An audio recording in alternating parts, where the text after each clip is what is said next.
La Sociedad Dominica de Medios de Comunicación, Sodomco, presenta A Pensar Más con Rosa María Palacios.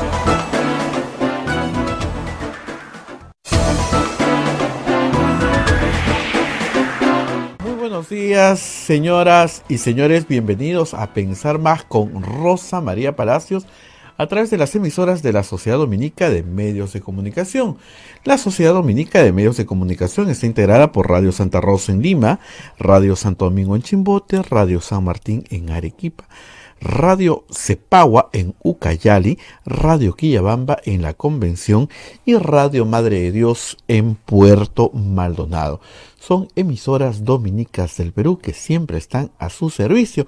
Se une a la red Sodomco, otra red de radios como Radio Huánuco en Huánuco, Radio La Voz de Ayacucho en Ayacucho, Radio Pública en Puno, Radio Moro en Ancash, Radio Cumbre en Huancayos, la Radio del Arzobispado, Radio Milenio en Satipo, Radio Estación Solar en Abancay, Radio Oriente en Yurimagua, Radio Los Ángeles en Cajamarca, Radio San Valentín en Lampa, Radio Activa en Cerro de Pasco, Radio Continental en Huanta. A esto, a Emetagua nos ponen podcast en todo el Perú y el mundo, las plataformas móviles, estamos en el Facebook, señal en vivo de Radio Santa Rosa, en el Facebook, señal en vivo de Radio Quillabamba, en el canal de YouTube de Radio Santa Rosa. Los invitamos a que se suscriban al canal de YouTube de Radio Santa Rosa y en la cuenta de Twitter. Empezamos el programa y estamos conectados a esta hora de la mañana con Rosa María Palacios, hoy 19 de agosto del año 2021. Rosa María, ¿cómo estás? Muy buenos días. Muy buenos días, Abel. Muy buenos días a todos nuestros amigos en el Perú y en el mundo que nos escuchan esta fría mañana limeña, pero como he dicho durante todos estos días, estará frío el clima, pero no está fría la política. Hay bastante que contarles, la verdad, esta mañana. Pero vamos a empezar, como lo hacemos siempre, haciendo las menciones correspondientes de nuestros auspiciadores que nos acompañan el día de hoy. Empezamos con la Pontificia Universidad Católica del Perú. ¿Tu hijo o hija aún no sabe qué carrera estudiar? Podrá explorar sus opciones con el tour vocacional PUC en línea. Participará en talleres y charlas con expertos, clases modelos, junto con nuestros profesores y mucho más. Que explore sus opciones y decida su carrera junto con la PUC. Conoce más en turvocacional.puc.edu.pe o si quieren, turvocacional.pucp.edu.pe. Y ahora vamos con las obras sociales desde Arequipa. Hotel La Cuesta de Caima de la Asociación Santa Catalina de Sena de las Madres del Monasterio de Santa Catalina es la mejor opción para tu estadía en Arequipa. Lo recaudado por el hotel sostiene las instituciones de apoyo social de las madres que benefician a niños, niñas, mujeres y adultos mayores en estado de vulnerabilidad. Informes en el Facebook e Instagram del Hotel La Cuesta de Caima, Arequipa. Y también tenemos Ángeles de la Salud. Policlínico Ángeles de la Salud ofrece servicios de calidad en salud a precios al alcance de todos. Servicio de rayos X, mamografía, laboratorio de análisis clínico, ecografía, coloscopía, endoscopía, tópico, farmacia y servicio de ambulancia. Contamos con un staff de médicos de alta calidad y modernas instalaciones con todas las normas de bioseguridad. Las madres dominicas del convento de Santa Catalina contribuyen con sus oraciones por la salud física y espiritual de nuestros pacientes. Calle Antero Peralta, A10, Urbanización San José, Humacoyo, frente a la Iglesia del Sagrado Corazón de Jesús, Arequipa. Y, por supuesto, vamos con los colegios dominicos. Colegio Sagrado Corazón Sofiano, 74 años al servicio de la educación en Arequipa, formando integralmente a la niñez y juventud desde la pedagogía de luz y verdad. El proceso de admisión para el año 2022 está abierto. Colegio Sagrado Corazón Sofiano, formamos en luz y verdad. El Colegio Privado Bilingüe Reina de Los Ángeles, situado en La Molina, Lima, tiene como meta la educación en las virtudes cristianas para construir una sociedad más humana, más fraterna y más feliz. El Colegio Bilingüe de la Asunción, perteneciente a la Congregación de las Hermanas Dominicas de la Inmaculada Concepción, ubicado en Trujillo, La Libertad, brinda una educación a jóvenes y niños basados en las virtudes y en la espiritualidad dominica. Colegio Santa Anita brinda educación católica desde el diseño curricular particular Luz y Verdad. Es una gran opción a los papás que buscan para sus hijos una educación de calidad con valores. Cuenta con docentes en el manejo de los entornos virtuales de aprendizaje para el desarrollo de habilidades de los alumnos que los hagan competitivos en la sociedad. Muy bien, estos han sido nuestros auspiciadores como cada mañana y ahora vamos al caliente clima político. Y quería empezar esta mañana por salud. Ayer una cifra que ha sido francamente una sorpresa. En la sala situacional COVID se publican las cifras todos los días de fallecidos. Y la cifra de fallecidos había llegado a niveles muy bajos. Estábamos debajo de los 30 fallecidos, en un día hubo 19 fallecidos. Yo les decía, estamos ya en la base, muy abajo, en la base de la epidemia, de esta pausa epidemiológica, donde la epidemia cae. Sin embargo, ayer se han reportado 120 fallecidos. Yo no he estudiado estadística. Hay una discusión y una explicación que se tiene que dar sobre si estos 120 fallecidos son un reporte de ayer mismo o si corresponden más bien a las cifras bajas de días anteriores. En todo caso, siempre se han medido de esta manera. Y lo que implica es un salto grande que tiene que ser una campanada de atención para lo que hemos venido advirtiendo. Esta pausa enorme en la epidemia, lo que te da es tiempo. Y en este caso te da tiempo para vacunar, no te da tiempo ya para más, porque se supone que en este momento la provisión de oxígeno para una tercera ola está cubierta, se supone que se está comprando a toda velocidad más camas UCI para que no falten, se supone que se están comprando ventiladores de alto flujo, que son una solución intermedia, pero muy potente para la enfermedad. Digo, se supone porque no tenemos claro nada de eso. Y vacunar es lo mejor que podemos hacer. Un titular decía que a fines de septiembre puede estar vacunada 50% de la población. Esos son los que se van a salvar. Entonces necesitamos vacunar y vacunar y vacunar en un esfuerzo que no puede detenerse. Ayer en otra emisora, el doctor Ugarte ha hecho una larga explicación de lo que se compró, de cómo se tiene que hacer seguimiento, cómo se tiene que exigir la entrega. Y una fuente muy cercana a lo que se hizo en materia de vacunación me explicó ayer algo que es bien importante.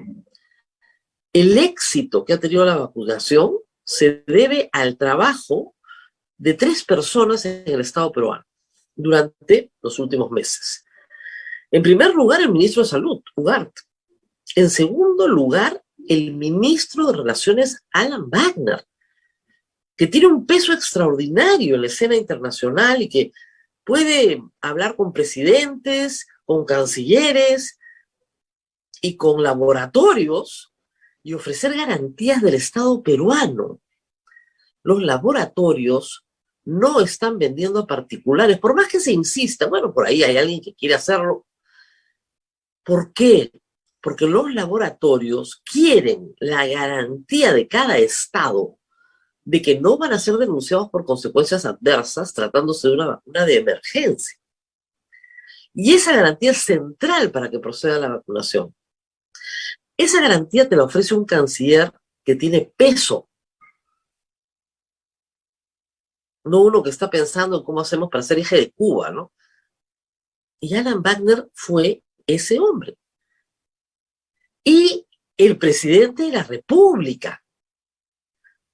Según esta misma fuente, Francisco Sagasti dedicó 1/3 de su tiempo como presidente, de cada día que fue presidente, a gestionar vacunas.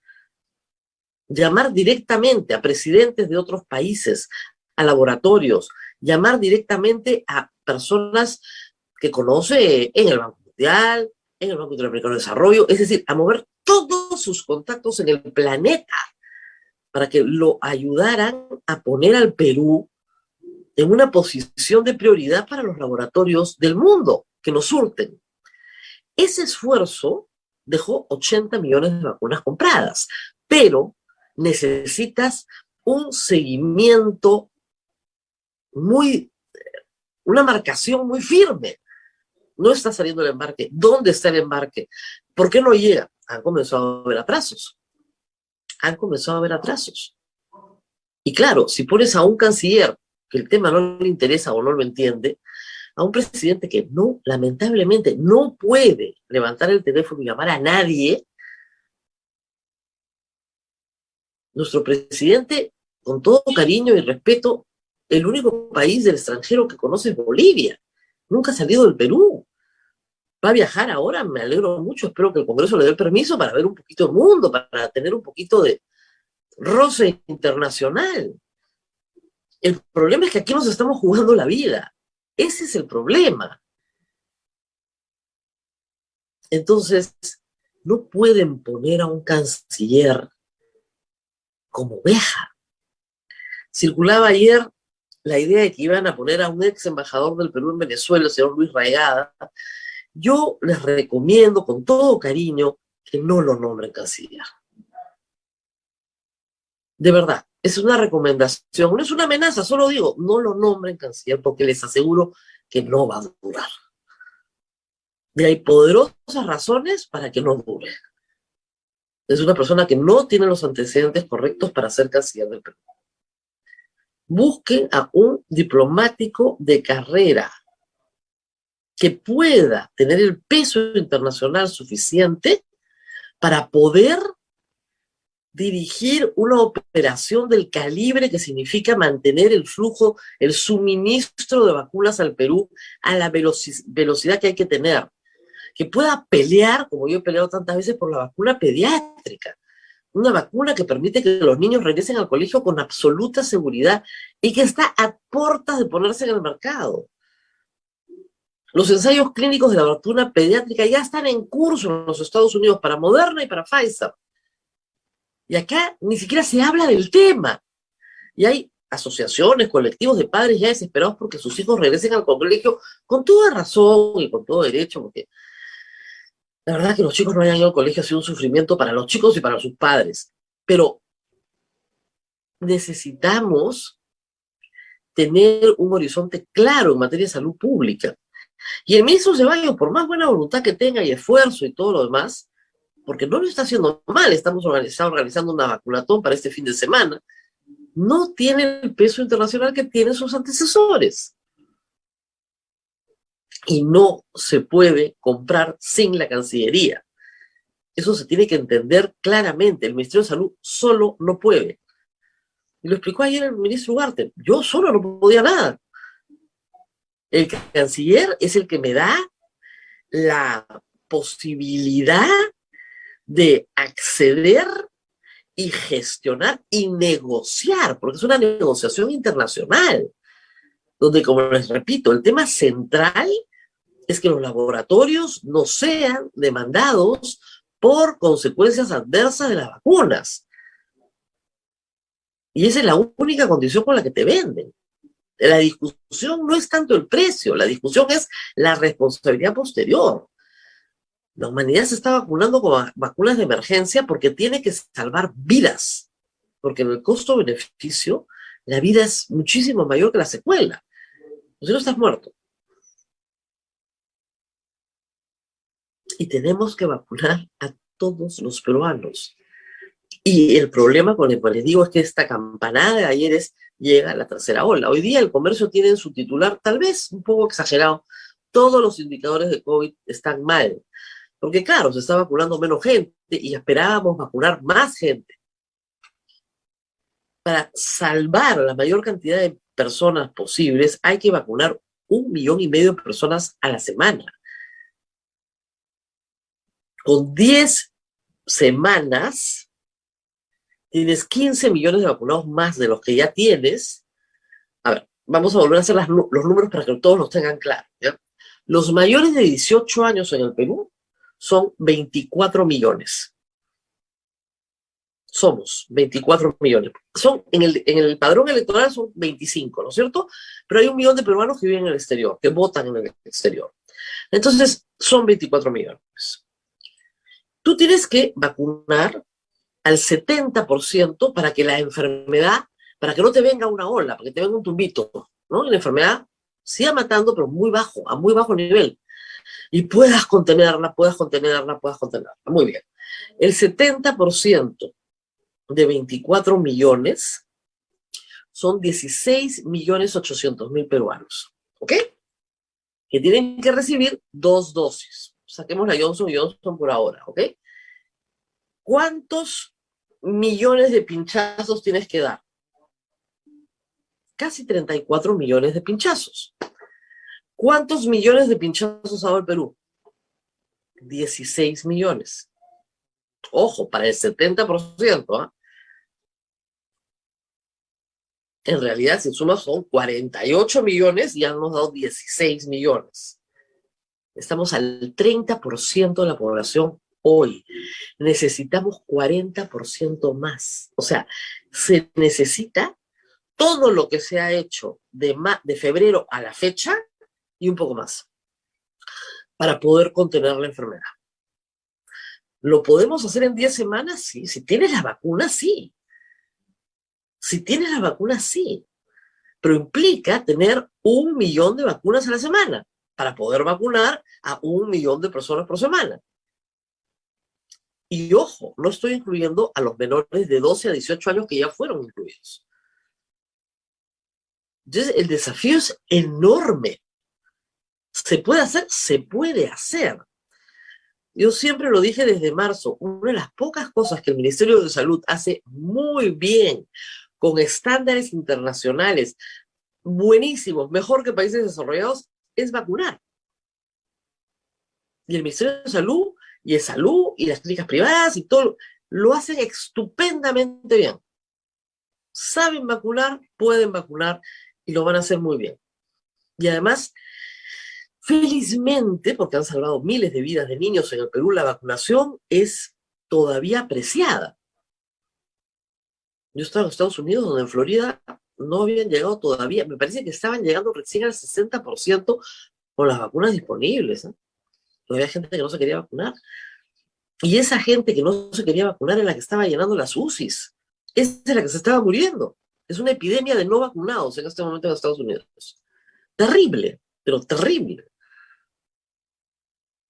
Entonces, el Estado peruano tiene que garantizarle al laboratorio todo lo que el laboratorio pida, poner las vacunas en el Perú y ejercer la misma campaña que se está haciendo, con la misma gente, con las mismas enfermeras, los mismos médicos, los mismos locales, todo. Y la idea es que cuando se iniciaba una tercera ola, tú tendrías, ojalá, 50% de la gente vacunada. Yo no creo que lleguemos de acá a fin de septiembre con el 50% de la gente vacunada, sin Cancillería, con un ministro de Salud que hace lo que puede, pero a veces no parece muy seguro de lo que está haciendo. Es una situación crítica la que está viviendo el Perú. Y con un presidente de la República que no puede hacer absolutamente nada en esta materia. No tiene idea. Ahora, fue lo que el pueblo eligió. Y el pueblo sabía perfectamente que el señor Castillo tenía severas limitaciones en muchos temas, y uno de esos temas es salud pública.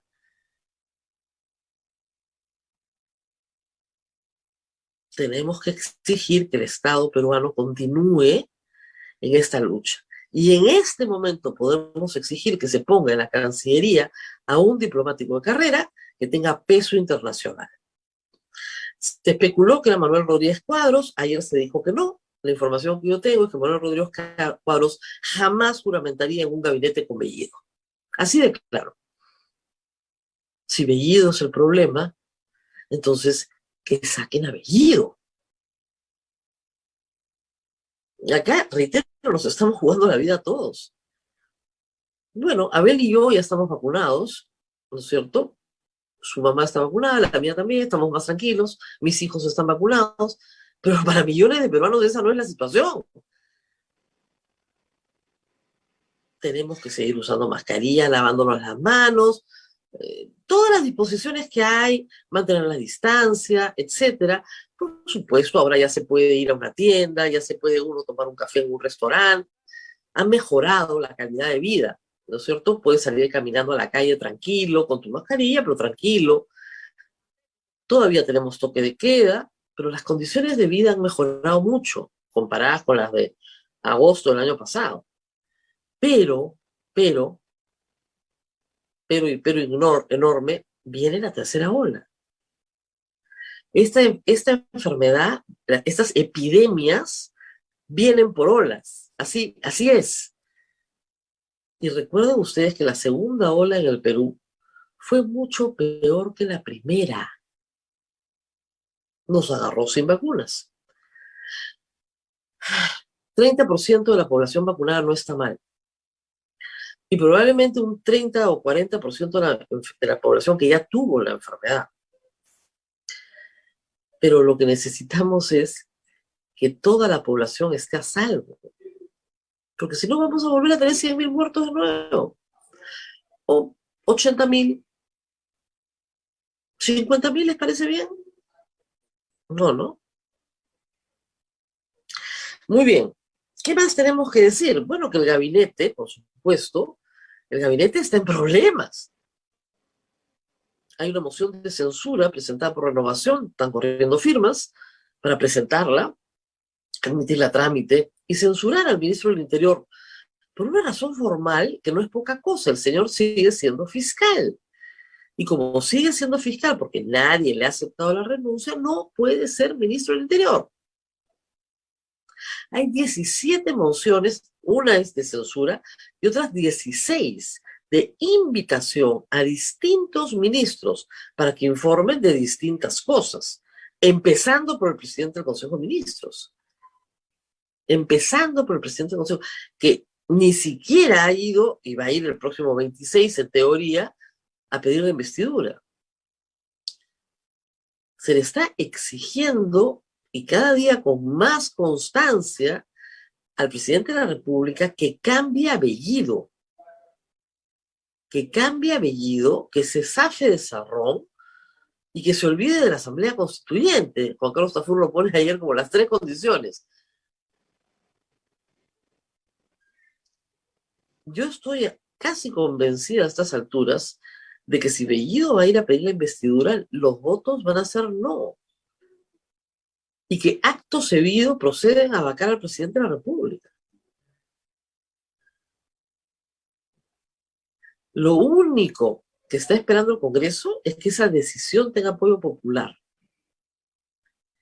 Si las decisiones sobre salud pública, sobre COVID, son un desastre para todos los peruanos, esa vacancia va a tener apoyo popular. Y lo tiene que entender de esa manera y muy rápidamente el presidente de la República. Un bono de 700 soles no arregla nada. No va a mejorar su popularidad. No la va a mejorar. Porque además la capacidad de gestión de este gobierno es muy limitada. Y va a tener que utilizar los canales que utilizó el gobierno de Vizcarra y el gobierno de Sagasti para hacerle estas entregas. Y no es mala idea entregar un bono de 700 soles cuando estás a puertas de una ola en la cual de repente tienes que llamar nuevamente a un confinamiento. No está mal. Adelantarte a eso no está mal. Claro, era 700, después fue 350 y ahora es 700 de nuevo, porque lo que hay es un factor político y clientelista, no un análisis realmente de la situación. Y estamos hablando de 13 millones de personas beneficiarias, ya no es el bono universal. Pero de todas maneras estamos hablando de un bono que pretende ser más amplio que los anteriores. Y todos sabemos que las dificultades en la entrega han sido gigantescas. Porque no basta con anunciar un bono, tienes que hacer todo un sistema de intermediación financiera para que esto llegue a las personas que no tienen cuenta en el banco, que son la mayoría de esos 13 millones, porque son justamente la parte que no está bancarizada del país. Con eso no resuelves el problema de fondo. El problema de fondo es que lleguen las vacunas a tiempo y que se vacunen millones de peruanos semana tras semana. Reitero, para hacer una tercera ola baja, muy baja, 1,5 millones a la semana. Está muy bien que cada fin de semana se vacunen 600.000 o 700.000, pero el resto de la semana tienes que seguir vacunando. 1,5 millones de pinchazos a la semana y en 10 semanas te volteaste el tema. Pero estás lejísimos. Estás lejísimos del 70% de la población. Y no es que no quiera la población, por supuesto que quieren. Miles de jóvenes están esperando su turno. Todos los que tienen entre 20 y 30 años, lo único que quieren es estar vacunados para regresar a trabajar en paz. No se puede jugar con eso. Eso es demasiado importante para dejarlo en manos improvisadas. Hemos tenido la suerte, los peruanos, de que el presidente Sagasti entendió la magnitud del problema. Porque acuérdense ustedes, luego de que se va Vizcarra, teníamos en principio unas conversaciones, en concreto no teníamos nada, absolutamente nada. Y recién el 8 o 10 de enero, alrededor de la primera quincena de enero, es cuando Sagasti anuncia que tienen el primer millón de vacunas de Sinopharm para vacunar a los médicos y las enfermeras. Y luego se ha negociado todo lo que se ha negociado a toda velocidad, porque Cancillería, además, no solamente el canciller Wagner, un equipo de gente muy profesional, que laboratorio tras laboratorio tras laboratorio han negociado una y otra vez entregas, luego tienes que estar haciendo seguimiento constante, pelear. El primer embarque fue dificilísimo para el Perú, después aprendió a hacerlo bien, han comenzado a llegar los enfermos. Es así que estamos 16 millones de personas vacunadas, por lo menos con una dosis.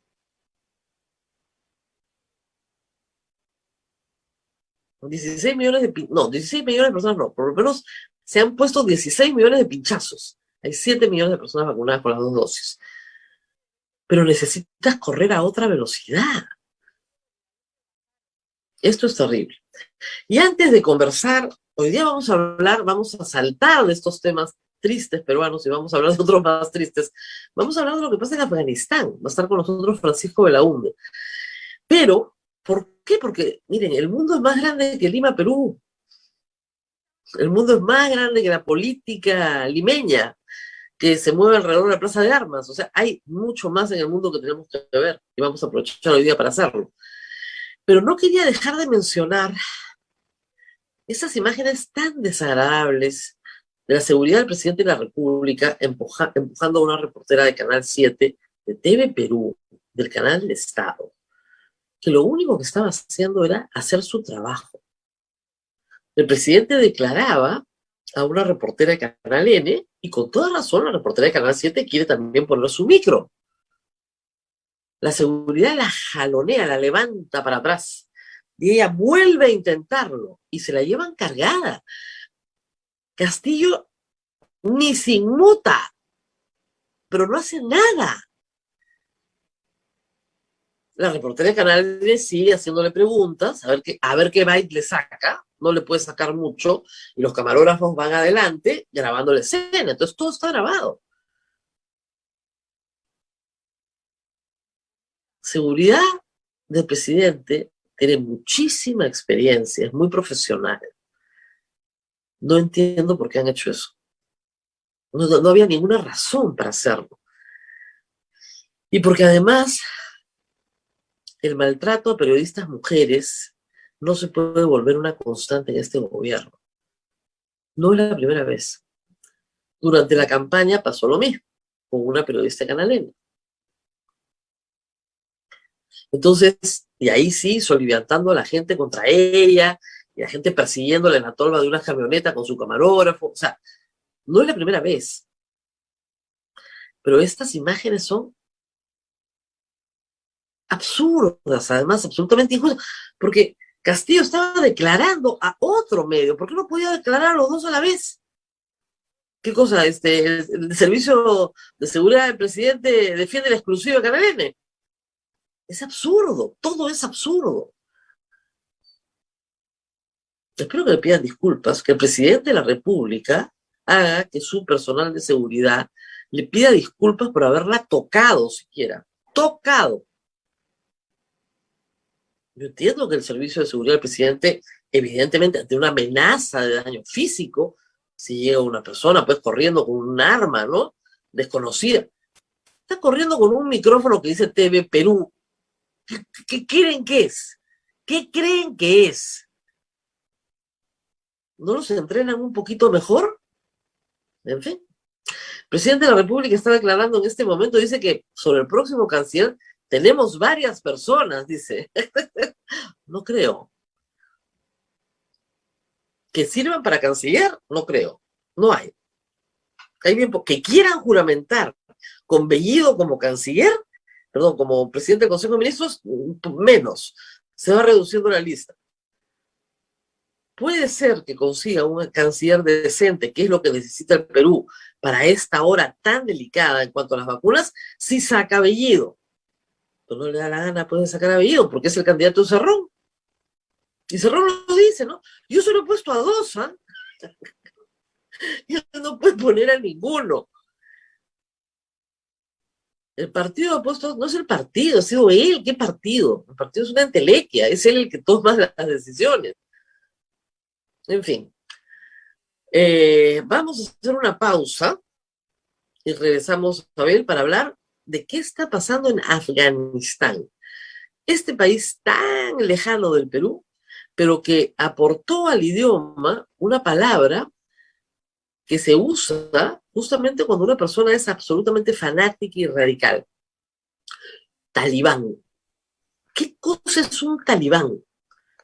¿Y por qué esta preocupación enorme que une a todas las mujeres del mundo respecto al talibán? Vamos a hacer una pausa, Abel, y regresamos. Así es, María, vamos a hacer una pausa, Rosa María, vamos a la pausa, pero hay personas que parece que no entienden. Acá es la desesperación, es traer vacunas porque los que se nos van a morir son la gente más joven que no está vacunada. Y esa es una lástima. Y ojalá que todos se desesperen. Dice, ¿por qué tan desesperan? Si tienen... Perdón, Abel, no te capté en lo final. Parece que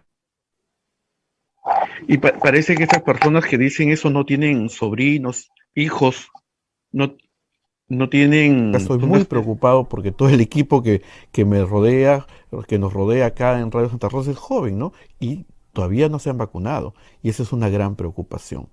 Todos estamos muy preocupados por esta demora. Y mañana va a estar con nosotros el doctor Oscar Ugarte, quien nos podrá dar más luces sobre este tema, Rosa María. Y respecto a lo de los periodistas, yo ayer también he sido testigo de cómo no dejaron ingresar a empujones a periodistas por la calle Olaya, por el pasaje Olaya. Es de verdad, la prensa tiene muchas restricciones con el gobierno del señor Castillo. Es una pena. Bien, vamos a la pausa, Rosa María. Permítanme recordarles que este 31 de agosto tenemos nuestra rifa, el agente BSP, la cuenta es 193-2200353087. El voucher nos envían al 959-679-662, ayudan a Radio Santa Rosa y participan y se pueden llevar unos premios. Así que muchísimas gracias por su colaboración. Pausa y retornamos. Sodomco, Sociedad Dominica de Medios de Comunicación.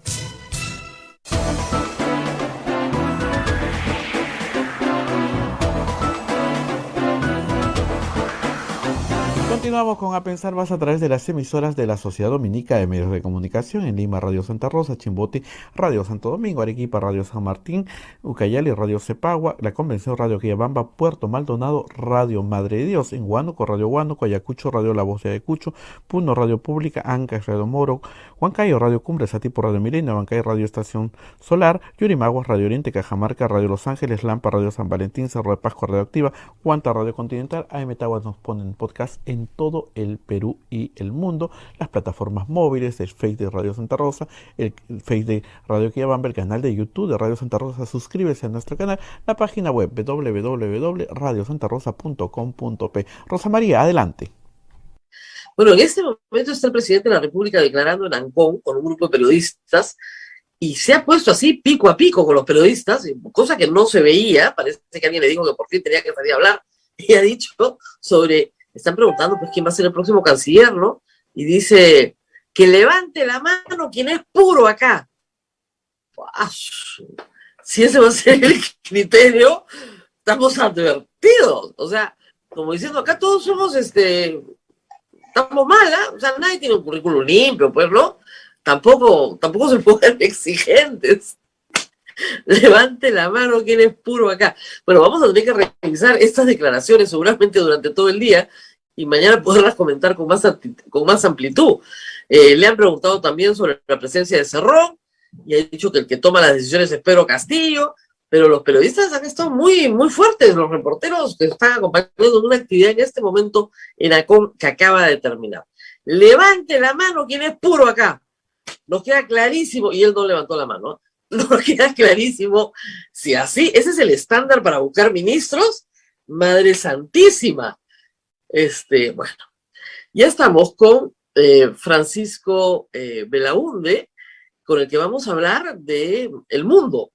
De vez en cuando tenemos que dejar de mirarnos el ombligo y mirar que hay un planeta más grande donde hay fenómenos muy importantes que marcan, ¿no es cierto?, la relación entre los estados.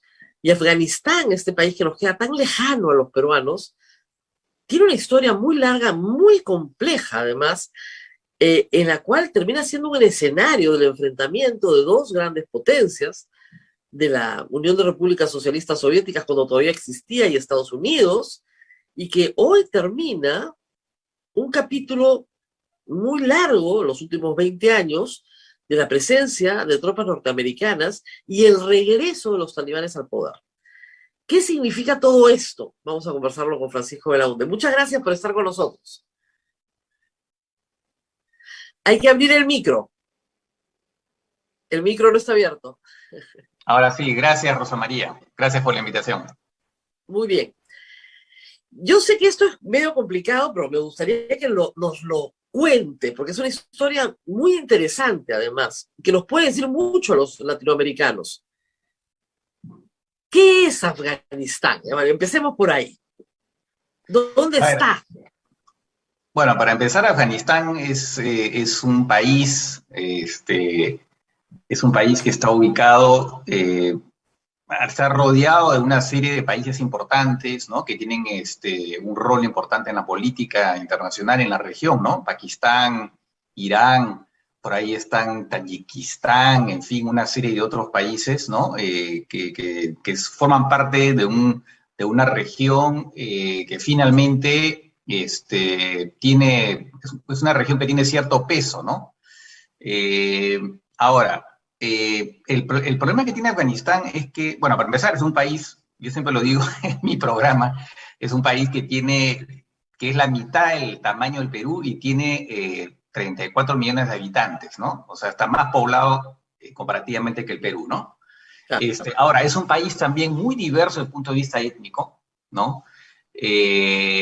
Donde el 40% pertenece a este grupo llamado Pashtun, ¿no?, que también tiene mucha presencia en Pakistán. Y además hay una serie de otros grupos que conforman uno 27%, que son los tayikos, y otros 9-10%, bueno, en general, ¿no?, grupos que conforman 9-10%, hasta conformar en total el 100% de la población. En su mayoría son musulmanes. ¿Los kurdos dónde están ahí? Ahí no entran, no. Ahí no entran. Los kurdos no entran. No, los kurdos están por el lado de Turquía, por el lado de Irak, por el lado de Siria, ¿no?, básicamente, ¿no?, por ahí en Azerbaiyán, pero no están en Afganistán, o por lo menos son insignificantes si los hubiera, ¿no? No se les cuenta, ahora, casi no se les cuenta. Ahora, esta diversidad tiene una organización tribal, por ponerlo de alguna manera. Bueno, es como tantos países de la región, ¿no? Sí, la tribu, el fenómeno de la tribu es muy importante, ¿no? Es una organización de ese corte, ¿no? Digamos, las identificaciones son más de tipo tribal, étnico, que nacional. Y ese es el grave problema, ¿no? Es que en realidad, como tantos países, no solamente Afganistán, en África pasa lo mismo, en Mali, en una serie de otros lugares, hablar propiamente de un país es, bueno, formalmente sí lo es, pero Claro. desde el punto de vista real, ¿no? Las lealtades más profundas no son pues a nivel nacional, ¿no? Eso de la idea, esa idea del Estado-nación, ¿no? Que es una idea occidental finalmente, no es muy real en una serie de países que en realidad pues tienen una diversidad étnica, que tampoco es que hubiera una mayoría aplastada, digamos, del 90% de un grupo étnico y una minoría de 10%. No, el más importante son el 40% y el resto son una serie de otros grupos, ¿no?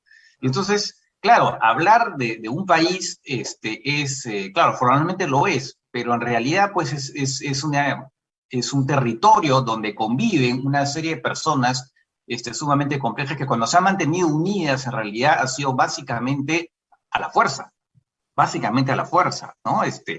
Antes había un rey, después estaba el régimen prosoviético, en fin, a la fuerza, ¿no?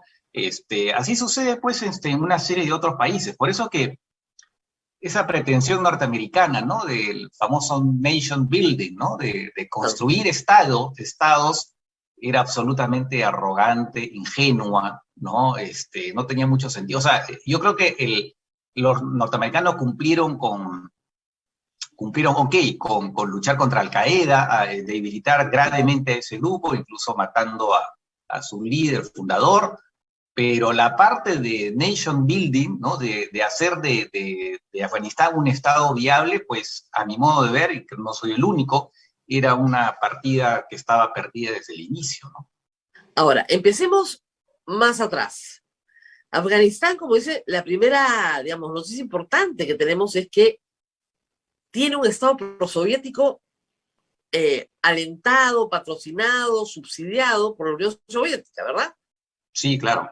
Eso fue los soviéticos, un golpe de Estado del año 73 y poco a poco se fue instaurando un régimen prosoviético, incluso antes de la invasión, ¿no? Antes de la invasión ya había un régimen prosoviético, pero hubo unas disensiones internas que motivaron la invasión en 1979, ¿no? Okay. Y estuvieron hasta 1989, si mal no recuerdo. Exactamente. Entonces, durante 10 años fueron invadidos por la Unión Soviética. Sí.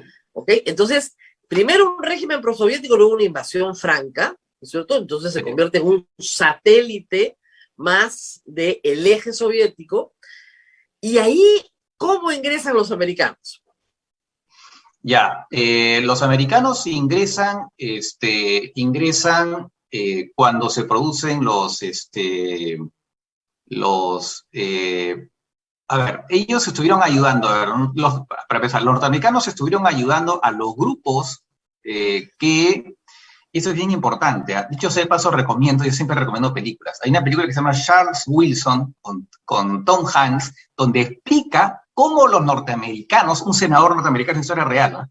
Cómo los norteamericanos financian a la resistencia contra los soviéticos. ¿Y qué es lo que pasa? Y lo muestra en la película, que ellos lo hacen a través de Pakistán. O sea, no es que ellos, claro, los que conocían la zona son los pakistaníes. El problema de Pakistán es que tienen su propio juego.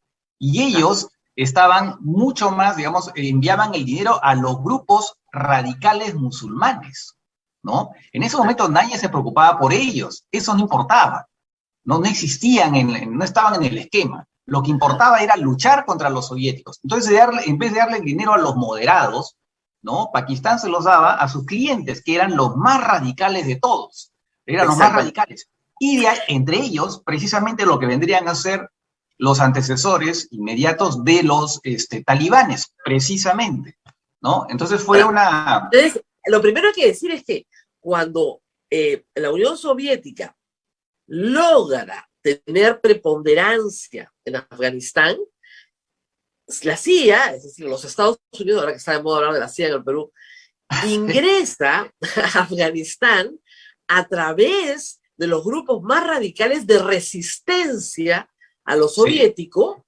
que eran grupos fundamentalistas religiosos musulmanes. Exactamente. Entonces, Estados Unidos financia, ojo, finales de los 70s, los 80s, financia a los fundamentalistas religiosos musulmanes. Ese es un dato que no es menor y que se ha repetido muchas veces en la explicación de la consolidación de lo que vendría a ser los talibanes después y de lo que vendría a ser la consolidación de Al-Qaeda. Totalmente, totalmente, porque efectivamente... La génesis de Al-Qaeda es financiada por los Estados Unidos, aunque parezca la locura, pero es verdad. Claro, por eso el famoso dicho, ¿no? Cría cuervos y te sacarán los ojos.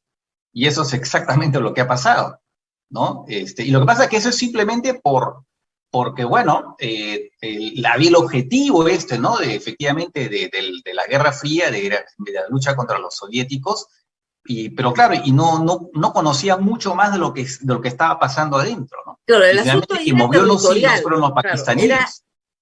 Era presencia territorial. La Unión Soviética expandía su presencia territorial, los Estados Unidos la resistía. ¿Okay? Entonces, la resistía en Latinoamérica, la resistía en Asia, la resistía, y los otros avanzaban, y ellos también avanzaban, como dices bien, sin importar mucho quiénes eran tus operadores.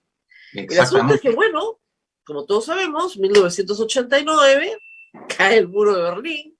Así es. Se acaba la Guerra Fría, desaparece la Unión Soviética, se convierte en Rusia, los países que pueden independizarse se independizan, Afganistán deja de ser prosoviético porque ahí ya entra el talibán a controlar.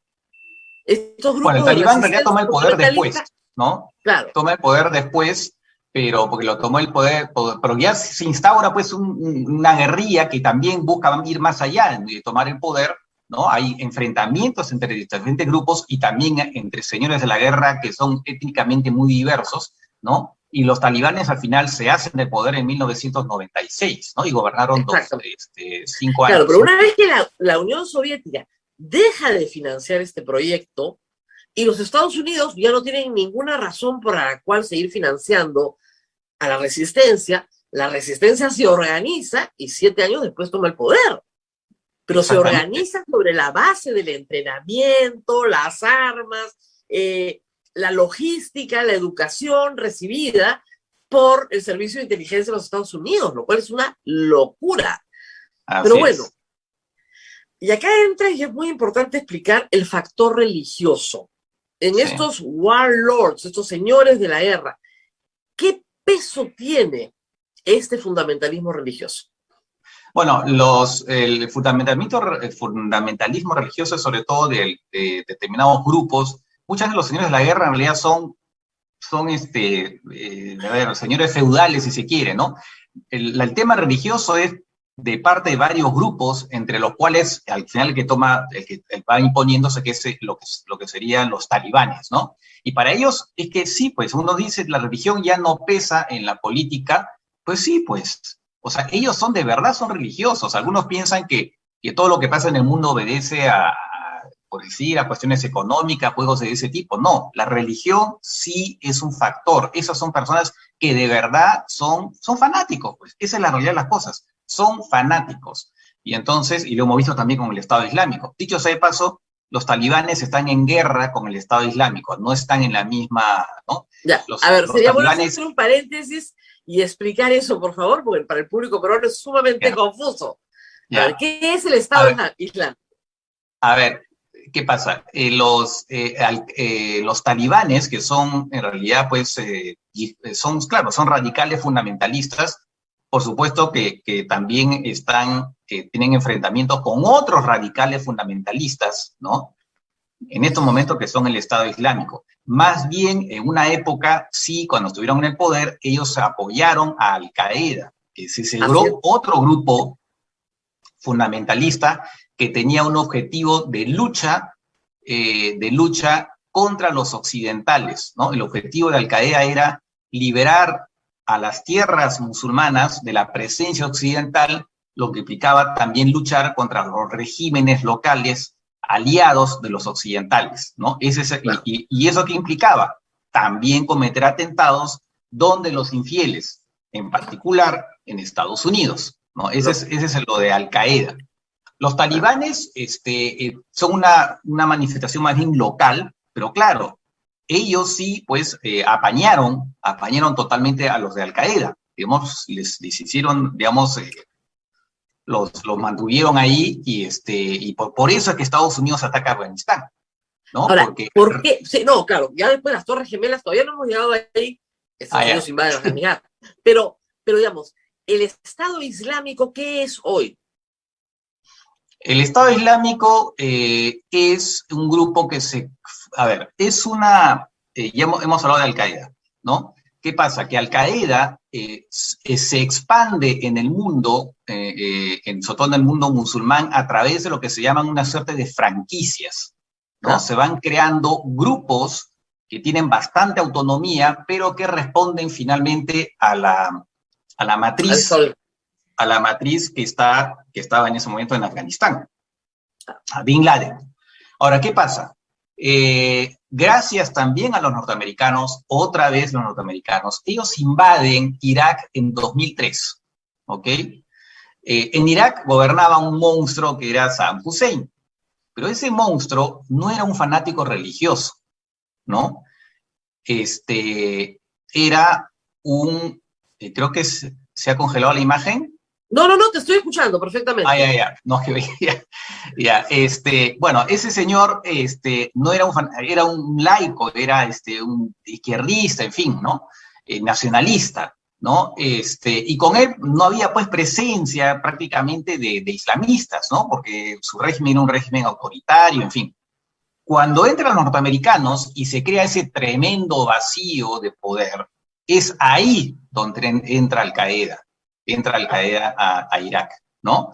Y establece... Esto es en el año, no, 2003, no, en el 93. No, a Irak entran después de la caída, después de la invasión. No, después de la invasión. La otra es con Irán. O sea, lo que pasa es que la presencia de Estados Unidos ha sido muy variada en la región, hay que decirlo, generando todos estos problemas. Claro, pero ahí Irán no tiene... si bien podía establecer algún tipo de alianza táctica con Al-Qaeda, pero no olvidemos que Al-Qaeda es sunita y los iraníes son chiitas. Y Al-Qaeda pertenece a esta rama sunita ultra fundamentalista que aborrecen a los chiitas y los matan ahí donde pueden. Ojo. O sea que claro, es una cosa distinta, ¿no? Pero en todo caso, ellos entran a Irak después de la invasión, ¿no? Crean su propia filial, ¿no?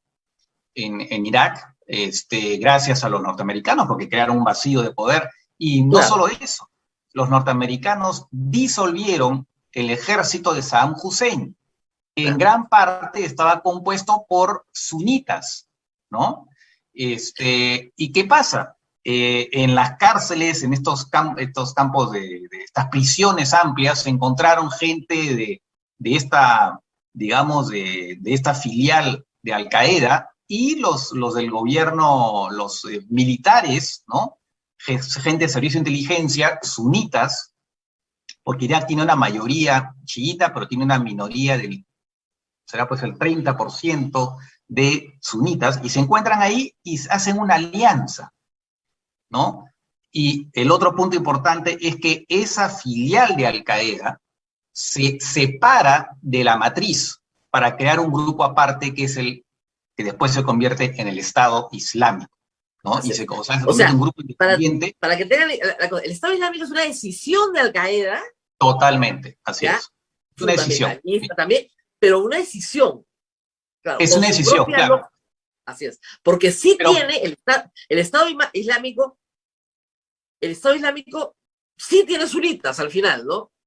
Es que todos son sunitas. Claro. Todos somos... No hay que olvidar, los musulmanes, el 80% a nivel mundial de los musulmanes son sunitas y alrededor del 20% son chiitas. ¿Y qué pasa? Bueno, este grupo del Estado Islámico tiene una estrategia distinta de la matriz, de la que se había separado. Para ellos, lo importante era conquistar territorios. Y, ¿cómo se llama? Instituir en esos territorios conquistados lo que se llama el califato, es decir, un régimen dirigido por una persona que es sucesora de Mahoma. Claro, una teocracia, es un grupo teocrático. Claro, pero sucesora de Mahoma, porque los que suceden a Mahoma son todos supuestamente califas, que son a la vez gobernantes de gobernantes, pero también líderes religiosos, ¿no? Así es, claro. Lo que se ha instituido ahora, lo que instituyen los talibanes es un emirato, ¿no? Que no es todavía el califato. El califato es, digamos, ¿no? la expresión máxima, si se quiere. Y entonces Ali Baghdadi, que era el que finalmente, no es el que decidió escindirse de Al-Qaeda, sino otro personaje, pero él toma finalmente el control de esa organización y él se autoproclama califa, porque en el mundo musulmán nadie te elige, tú te autoproclamas. Y si tú tienes gente que te sigue, ya está. Ya está. Ahora, ¿no? Los métodos del Estado Islámico, la metodología sigue siendo terrorista. Totalmente, ¿no? Y en peores. Tanto así que para Al-Qaeda, ¿no? Para Al-Qaeda, los del Estado Islámico son unos salvajes. O sea, claro. Sí. Ahora, es curioso, haciendo un paréntesis, yo contaba esto hace unos días, tengo una hija que estuvo en Francia y que les trataba de explicar muy joven lo que había sido el terrorismo en el Perú a sus amigos de colegio, ¿no? Y la primera pregunta de los niños franceses fue, ¿y de qué religión son? Entonces ella preguntó, pero eso no tiene importancia. Y dijeron, ¿cómo que no tiene importancia? Es lo único que importa. Entonces, para un niño francés, claro. No, el terrorismo sin religión es inconcebible. Claro. Para un niño latinoamericano, la religión no tiene nada que ver. Claro. Es curiosa la percepción de adolescentes, ¿no? Sí. Y claro, porque Francia ha sufrido los actos terroristas del Estado Islámico en su tierra. Claro. Entonces, y el resto de Europa también. Entonces, claro, esta consecuencia, además, como decimos, el Estado Islámico no está en un país, puede estar en Indonesia. Claro, porque también el Estado Islámico, como Al-Qaeda, abrió franquicias en otros países y muchas veces están en guerra los de Al-Qaeda con los del Estado Islámico en los países donde ambos tienen franquicias, ¿no? Entonces, son dos grupos terroristas, ¿no? Fundamentalistas que tienen sus propios objetivos y que están en guerra ahí donde están. Ahora, ¿por qué? ¿Qué los diferencia? ¿Qué diferencia el Estado Islámico de Al-Qaeda? ¿La competencia? Lo que sucede, como dije, ¿no? O sea, en realidad son estrategias distintas, hay una visión estratégica distinta. La de Al-Qaeda es básicamente luchar contra los gobiernos, o sea, contra la presencia occidental en los países musulmanes, ¿no? Okay. Y los gobiernos que ayudan a esos occidentales, ¿no? Pero todavía no instaurar el califato todavía. En cambio, lo del Estado Islámico es, no, sí, ya instauremos el califato ahorita, ¿no? Y conquistemos territorio. Claro. En un caso es un nacionalismo, digamos, exacerbado, y en el otro es un nacionalismo territorial. Vamos adelante con mucho más. Nacionalismo no, porque el nacionalismo no es un componente de la religión musulmana, eso está totalmente aparte. Es una cuestión puramente... No, en el sentido de expulsar a los extranjeros. Bueno, sí, pero expulsar a los extranjeros en el sentido que, claro, porque ellos están ocupando tierra musulmana. No olvidemos que para los musulmanes, ¿no? Los musulmanes, una vez que una tierra ha sido musulmana, lo será siempre. Por eso es que tienen el objetivo, los más radicales, de conquistar nuevamente España, el Andaluz. Ya es tierra musulmana y está destinada a volver a ser tierra, o sea, ya es tierra musulmana y hay una presencia intolerable, ¿no? Occidental en España. No puede ser, porque eso ha sido y seguirá siempre tierra musulmana. Ahora, regresemos a Afganistán, que era la razón por la que estábamos conversando. Hemos contado toda esta historia para poner un marco a Afganistán. Sí. Luego de hace 20 años, Estados Unidos decide invadir Afganistán, también luego de las Torres Gemelas. O sea, se meten, como ellos dicen, en dos guerras. Muy bien. ¿Y qué pretendían en Afganistán? Es una de las cosas que yo me pregunto hoy, ahora que están yéndose. ¿Qué pretendían? ¿Crear una nación? ¿Realmente crear un Estado? El primer objetivo era tumbarse al régimen de los talibanes por haber acogido a Al-Qaeda. Y porque desde ahí fue que se organizaron los atentados del 11 de septiembre, ¿no? Sí. ese fue el primer objetivo. El segundo objetivo era, claro, ellos entraron, pero por supuesto, no solamente ellos combatieron a los talibanes, sino los otros grupos que estaban opuestos a los talibanes, ¿no?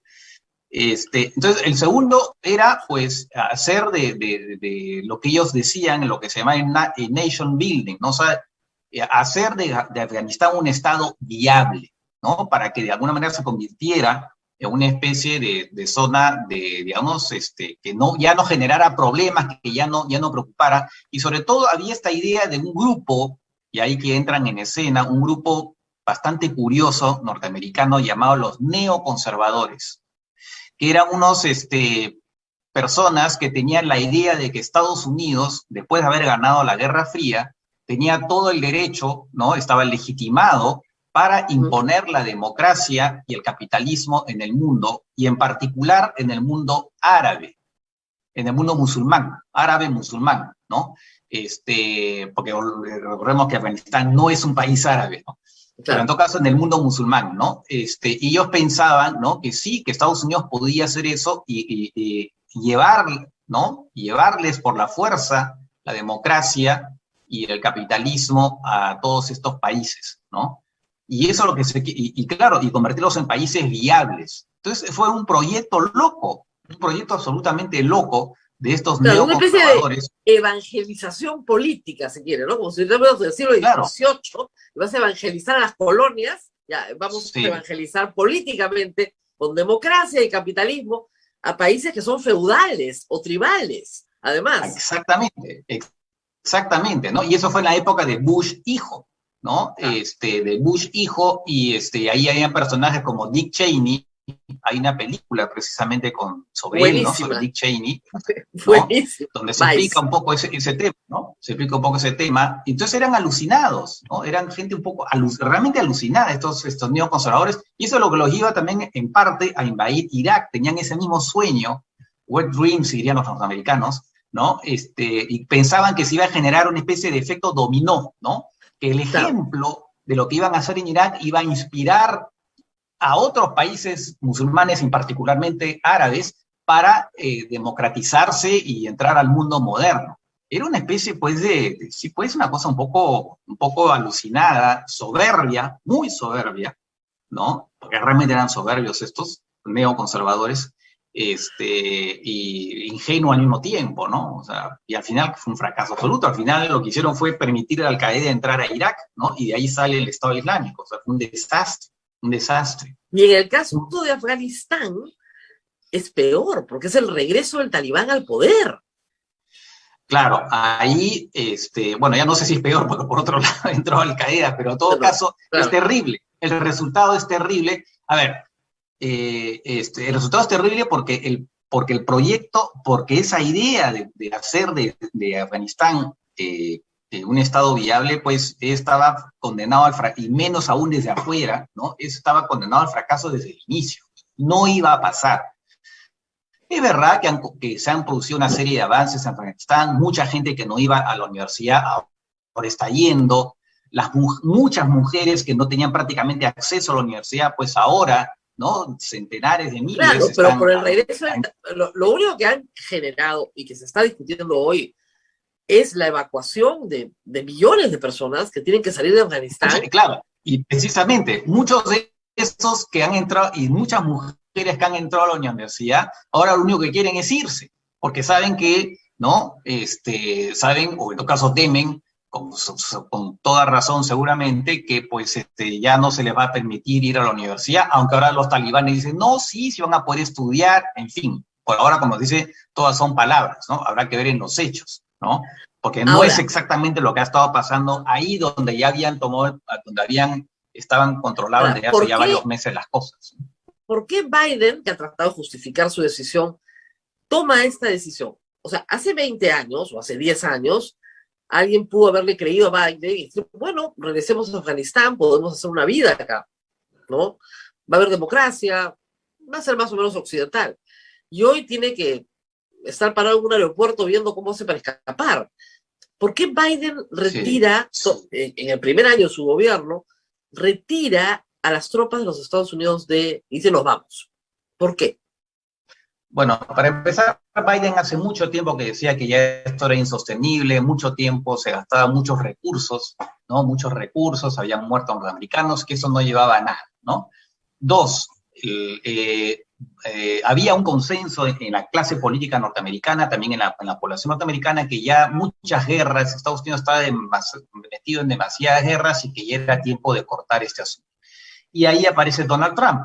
Donald Claro. Trump tiene exactamente ese discurso y él firma un acuerdo con los talibanes, ¿no? Firma un acuerdo, se fue el año pasado, firma Claro. un acuerdo por el cual Estados Unidos le dice a los talibanes, vamos a retirar lo que queda de nuestras tropas, que ya no eran muchas, unas 2.500, ellos han tenido decenas de miles de soldados en un momento dado, sacamos las tropas que nos quedan, el residuo, ¿no? 2.500, ¿no?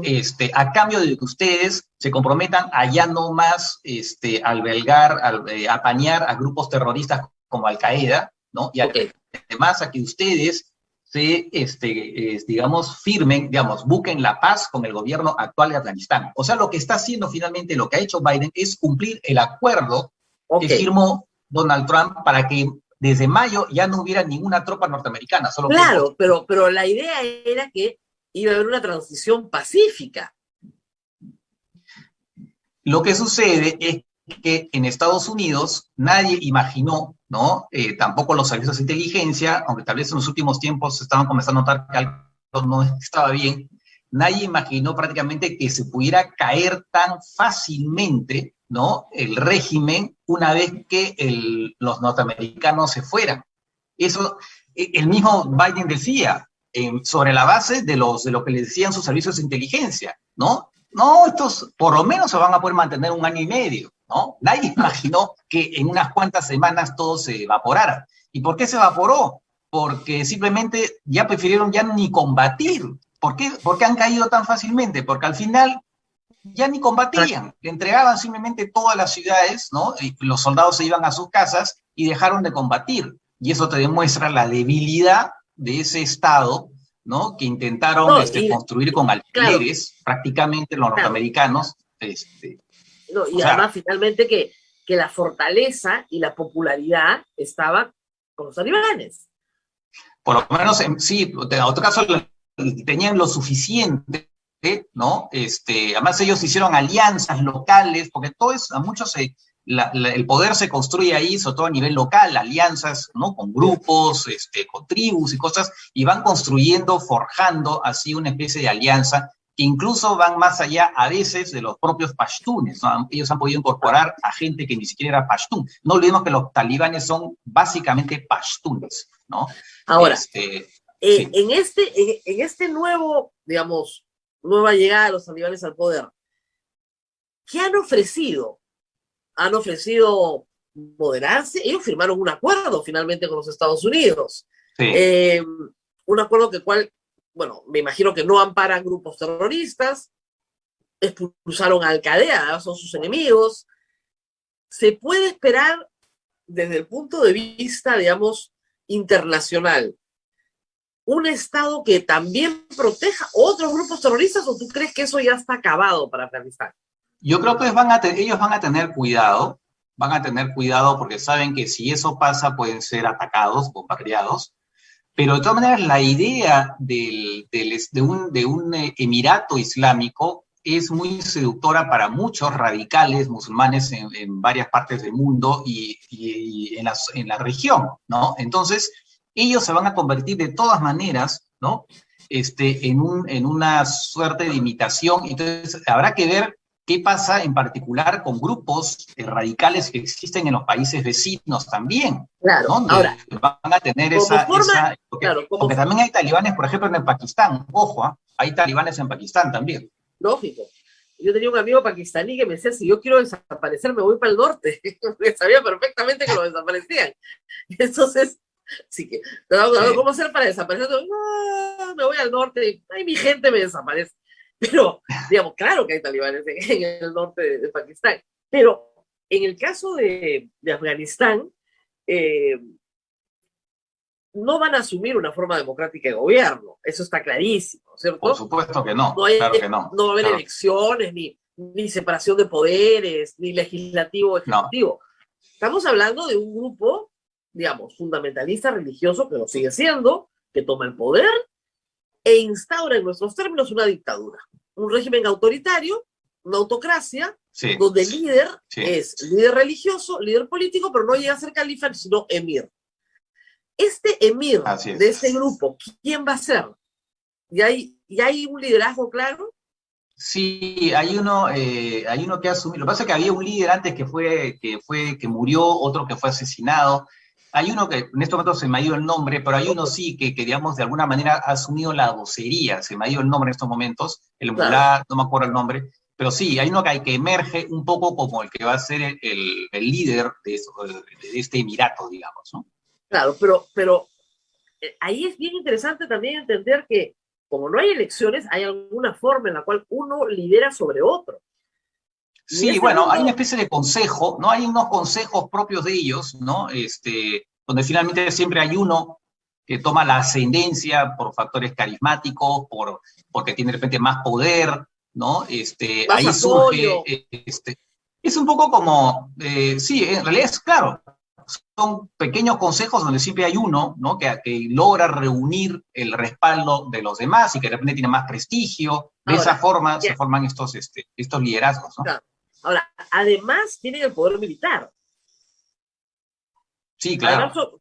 no son necesariamente militares, pero controlan a la milicia, a su propia milicia, además. Lo que pasa es que ellos son guerrilleros, ¿no? Se han vuelto Claro, guerrilleros y encima ahora tienen las armas que los norteamericanos les habían dado este ejército afgano. O sea, claro, pero tienen mejores armas ahora. el ejército afgano se ha rendido, está con ellos, está muy bien armado, mejor entrenado. Entonces, de O nuevo, mejor dicho, sí, pero muchos de los soldados afganos han ido a sus casas. Porque ese era el claro, acuerdo. O sea, claro. localmente decían, ok, ya nos rendimos, y le decían los talibanes, ríndanse y no los vamos a dejar tranquilos, ¿no? Ríndanse y los vamos a dejar tranquilos. Ya está. Entonces muchos han ido a sus casas. Entonces, en gran parte, ese ejército se ha disuelto, ¿no? Lo que habría que saber es qué pasa con las fuerzas de élite que sí eran mucho más recias, si se quiere, están mucho mejor formadas, ¿no? Ellos se han combatido y han muerto, ¿no? Pero todavía están ahí, habrá que ver qué pasa con ellos, ¿no? No, y Unas probablemente 40.000 más o menos. que la oficialidad pueda salir de Afganistán, evacuada como asilo político a los Estados Unidos, etcétera, ¿no? Pero Sí. lo que le queda al talibán es una dictadura que tiene poder político, poder militar, poder religioso, Sí. sin derechos humanos, sin democracia. Es evidente que el destino de las mujeres en Afganistán está absolutamente en riesgo. Lamentablemente. Sí, la cosa pinta muy mal, sí. Y siguen siendo fundamentalistas religiosos. Yo decía al principio que Claro. Los talibanes han aportado al idioma castellano una palabra que es no seas talibán. Es decir, la palabra talibán en nuestro idioma hoy se asocia a una persona fundamentalista, en cualquier cosa, pero básicamente fundamentalista. Y viene de esta conducta. Así que las perspectivas democráticas para Afganistán son nulas. Las perspectivas de una recomposición, digamos, a futuro, que admita formas occidentales es nula, con lo cual, simple y llanamente, de lo único que nos podemos alegrar es que el Estado Islámico es su enemigo, que ya no amparan a Al Qaeda, que son sus enemigos también, hasta que ellos decidan el día de mañana convertirse también en una organización que practica el terrorismo como estrategia de relaciones, digamos, amparadas por ellos, ¿no? Entonces, es en realidad una derrota gigantesca para los Estados Unidos. Sí, claro, es un fracaso absoluto, pero es la crónica de un fracaso anunciado, ¿no? Porque era así, desde el inicio, era un sueño de opio.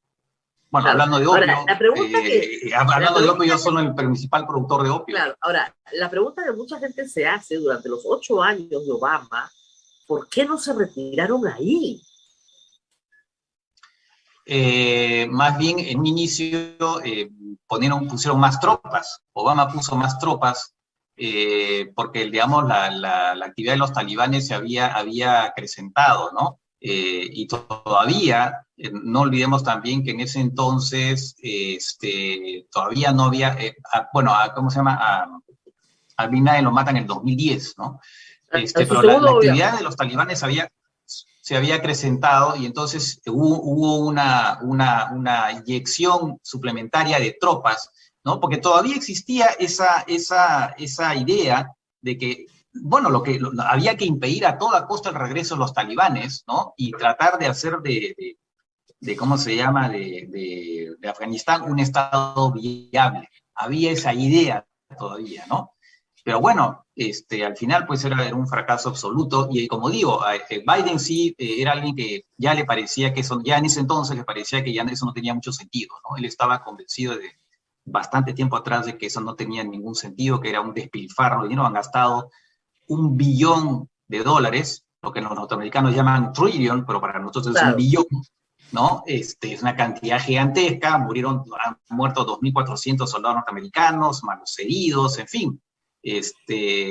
Ya pues era simplemente Claro, impensable. 20 años de presencia ahí, o sea, no tenía ningún sentido. Es No la tenía guerra ningún... más larga de los norteamericanos. Nunca habían estado tanto tiempo en una guerra. Nunca. Claro.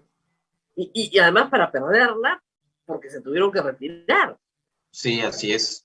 Claro, porque no cumplieron el objetivo que era hacer de Afganistán un estado viable, ¿no? Claro, para nada. Al final, y regresan los que ellos habían expulsado hace 20 años. Y eso no es un fracaso, no sé qué cosa es. Claro, no hay forma de que eso sea... Claro, pueden decir, bueno, pero han regresado reformados, ¿no? Ya no son los talibanes de hace 20 años.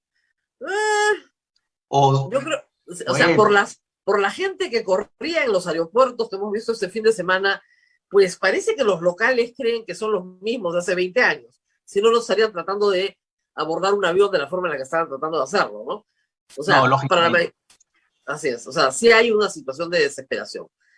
Sí. Y bueno, Estados Unidos 20 años después tiene un Estado islámico extendido por el mundo, sí, que tiene como enemigo número uno a los Estados Unidos y tiene, claro, y tiene en el balance, claro, a Osama Bin Laden muerto, a Saddam Hussein muerto, a todavía una base en Guantánamo con gente todavía vinculada al terrorismo internacional, pero sí, no ganó nada más que eso.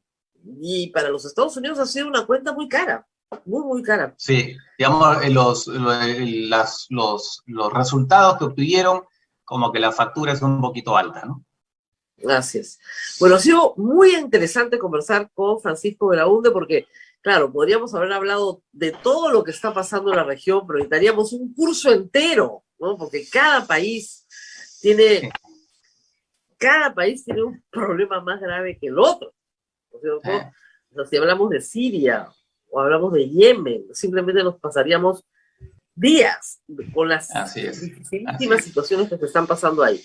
Pero, de todas maneras, ha sido muy interesante entender lo que pasa y entender por qué todas las asociaciones de mujeres en el mundo están lanzando mensajes solidarios, haciendo presión mundial para que los derechos de las mujeres se respeten en Afganistán, donde las mujeres fueron, digamos, para que tengan una idea, una mujer vale menos que un animal. O sea, para el musulmán, sus animales valen bastante más que una mujer. No valemos nada. Y esa es la enorme, la sensación que te da estar en un país musulmán. Simplemente no vales nada. ¿No? Terrible. En fin, gracias a Francisco Belaunde. No sé si hay alguna pregunta del público, Abel. No están tan confundidos por este relato lleno de idas y venidas. Sí, me preguntaban acá por los Peshmerga, los kurdos, Argo, no sé si, y también pedían ¿qué podría recomendar el doctor Francisco Belaunde para entender el tema? Aparte, obviamente, de seguirlo en su programa de Canal 7, pero ¿hay algún libro que pueda guiar? Porque hay muchas personas interesadas en este tema. Siempre es interesante recomendar libros, Francisco. ¿Qué se puede leer? Si hay una persona que nos escucha y dice, "Oye, yo quisiera saber un poco más de esto". ¿Qué se puede leer acá? Sí, bueno, a ver, lo que pasa es que los libros que yo leo por mi propia formación, leo muchos libros francés, Sí, ¿no? pues. Entonces, ahora no se me ocurre ningún libro en español en estos momentos, ¿no? Leo libros franceses, bueno, un libro clásico sobre el tema de la guerra de las civilizaciones es ese famoso libro de Huntington, ¿no? De Huntington, habla sí, un poco de este choque, ¿no? De Choque de Samuel civilizaciones. Huntington, que es un libro clásico. Claro, ese es un libro clásico, ¿no? Ahora, específicamente sobre los talibanes, como digo, ahora no, yo, por lo menos mi literatura es básicamente francesa, o en todo caso en inglés son revistas especializadas, más que libros específicamente sobre eso, ¿no? Y claro, son artículos que uno lee en revistas tipo Foreign Affairs o estas cosas, ¿no? Ahí es donde yo me voy nutriendo, ¿no? Y también, bueno, en especialistas en otras publicaciones, pero libro, ahora no, con toda franqueza, no, sobre los talibanes específicamente, no. Sí, pero sí, les recomiendo también Choque de Civilizaciones, el de Huntington, es un buen libro para entender el problema, el problema del fundamentalismo religioso y el peso de la religión en la política en el Medio Oriente. O sea, eso es algo que hay que entender. Exactamente. Y no es fácil de entender desde una mirada occidental. Por eso se llama Choque de Civilizaciones. Así es, y es muy importante porque mucha gente tiene la impresión de que todo lo que pasa en Medio Oriente son juegos de realidad de poder económico, que el petróleo, y no es así, esa es una parte de la historia. La otra parte es que la religión es un factor que mueve las guerras en el Medio Oriente. Porque lo estamos viendo y es clarísimo. Entonces hay que sacarse un poco ese chip occidental, ¿no? De que todo es un tipo de, que el petróleo, para empezar, Afganistán no tiene petróleo, para empezar, ¿no? Entonces así que olvídense de ese tema. No es así. Ahora, hay una visión un poco de la guerra fría, ¿no? Lo que tenía Afganistán era amapola, tenía heroína. Él lo son el mayor productor, tienen más del 50% de la producción de heroína viene de Afganistán, ¿no? Y los talibanes se han nutrido, en gran parte han financiado su guerra con eso, precisamente. Así es. Muy bien, muchísimas gracias a Francisco Belaunde, a nosotros los ignorantes en estas materias, siempre nos ilumina desde todos los programas que conduce, y a seguir leyendo todo, porque como les decía en un principio, no se trata solo de mirarnos el ombligo, sino de ver el mundo entero y ver las cosas que están pasando.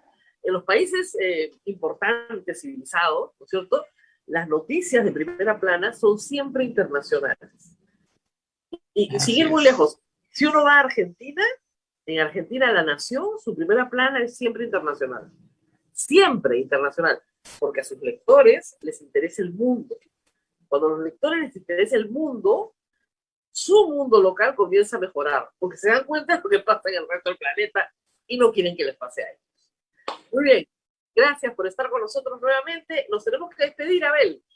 Así es, Rosa María, nos despedimos, nos tenemos que retirar. Bien, hemos llegado a la parte final, pero permíteme, Rosa María,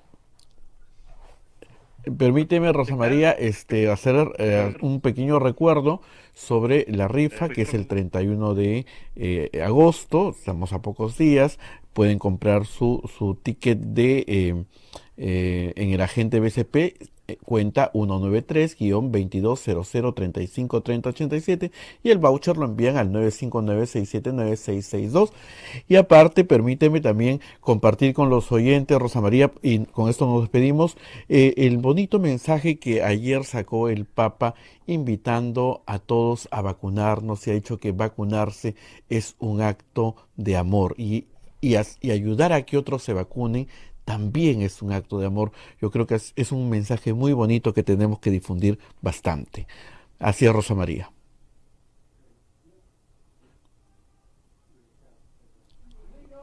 Bien, Rosa María.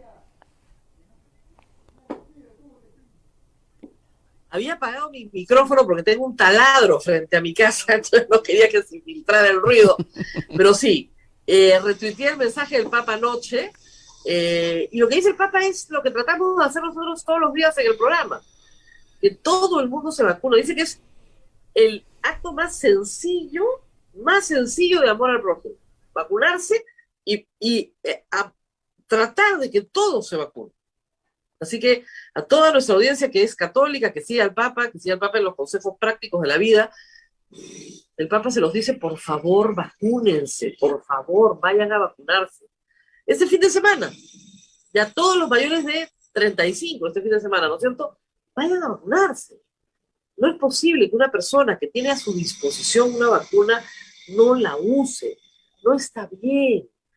No está bien. Y todas estas teorías que los han asustado, que el chip, que no sé qué, las consecuencias.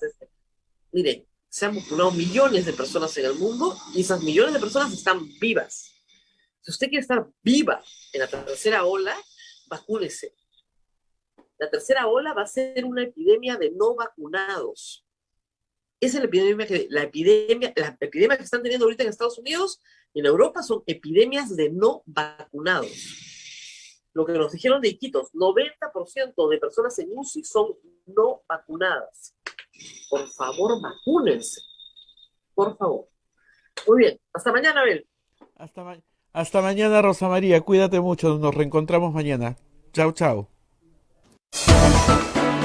Hasta aquí, A Pensar Más con Rosa María Palacios. Este programa fue producido por la Sociedad Dominica de Medios de Comunicación, Sodomco.